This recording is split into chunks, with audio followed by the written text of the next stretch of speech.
Hey, good morning, everybody. Happy Sunday. This is Caleb again. Today's topic is general life updates. So I back in the semester's back in full swing. Well, just starting. Next week I start my field placement. I'm working on my master's in social work, so uh, tired already. That's probably not a good sign. Well, maybe it is. I don't know. So yeah, I'm back in classes, and my field placement starts next week at a local homeless shelter. I'm excited about that. Um, and I have an opportunity to help with a research project, which we're just barely in the planning stages, so can't. I have nothing to report on that. I don't know really exactly where we're going with it, but so that's exciting. Um,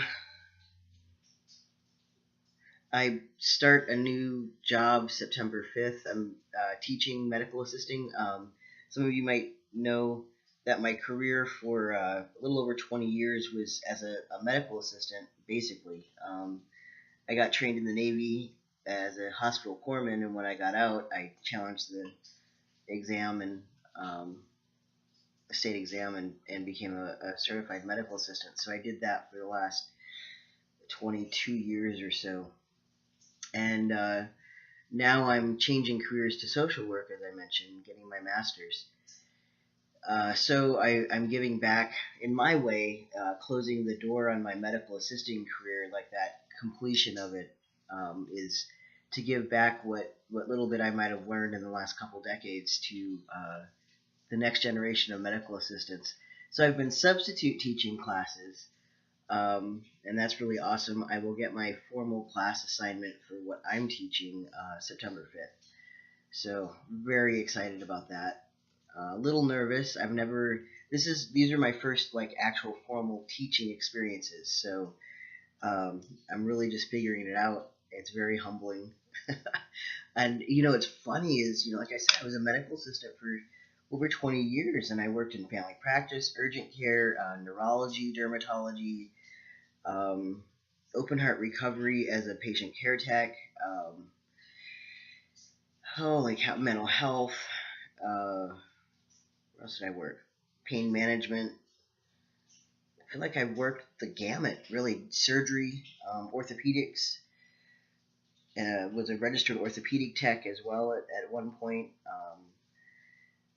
Just at any given point in my career, I had a specialized certification for whatever clinic I was at. So I feel like I'd learned so much just by doing it and being there, uh, and then had the opportunity to get further education to get registered orthopedic tech, and I was worked in open heart recovery, worked in cardiac step down as tech. So like all of those experiences, but now that I'm teaching, I feel like I'm learning more than all the time that I spent learning and all the time that I spent doing. Now that I'm teaching, there's stuff that I'm like, oh wow. So this is how the systems work together. I don't know. It's weird how it's sort of like coming to be now, 20 years later. I guess I felt like I had nowhere left to go or learn in medical assisting, and as a career, that's probably true for me. I've lost my interest, and it's just time to move on. But the information side of it, as I teach it, I'm learning more as I explain concepts to students. It's just a weird experience. It's kind of cool. Um, so that's interesting how that's working out. On other news, with everything, I just need to say this, with everything in the news, with racism and the ugliness of the hate and everything from the white supremacists, and it's really made me look at my own privilege that I wasn't 100% aware that I had. And I guess it's like sort of a pseudo confession video in a way. I didn't start looking at my privilege for being a white person, for being a white man.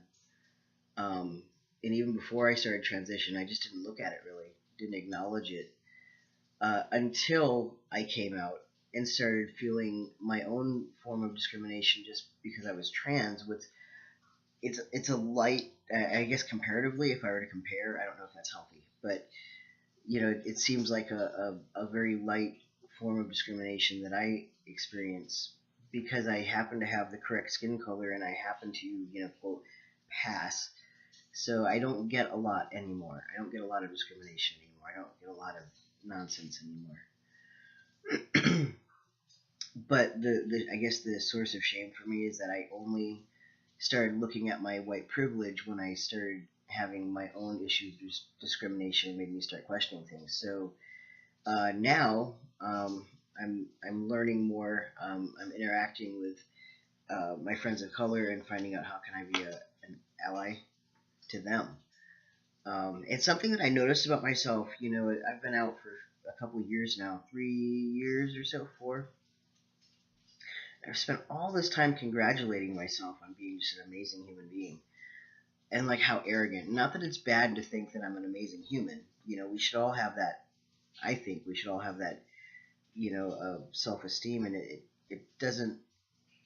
I don't always think I'm an amazing human. There's most days that I struggle, and I have to remind myself. But I'm so busy worried about myself and worried about my own struggle and congratulating myself for whatever, that I really have missed the picture for a long time that there's other people on this planet, and if I'm not going to be part of the solution, I'm just part of the problem. So I'm trying to be part of the solution. As much as I say trans people need support, okay, well, how am I supporting other people as well? As much as I like to jump up and down and say, oh, but we're marginalized, I guess I get into this mindset where I'm like, I have the corner on human suffering just by virtue of being trans, and that's not true. Today, my life is better than it ever has been, but I'll fall into that rut and forget that there are people that are truly struggling with